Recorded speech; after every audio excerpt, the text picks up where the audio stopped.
Education in Wollongong has become very important, and probably going back to the 1830s when Governor Sir Richard Burke came to Wollongong and realised that the place had great potential for farming and great potential as a source of economic wealth for the state of New South Wales.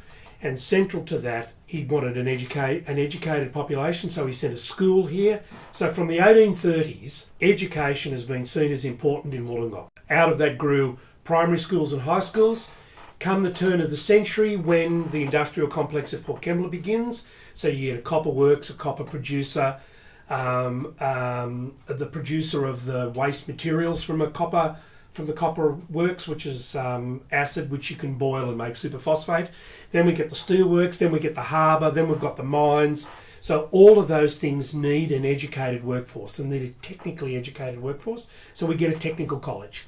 The university rolls into town in Wollongong in the late 40s as an idea, and in the early 1950s it begins to operate out of what is now the Technical College in West Wollongong. Come the 60s, that needs to take advantage of the post-war boom. All of that needs to be ramped up quite significantly so that the Technical College expands, both in Wollongong Central and at North Wollongong.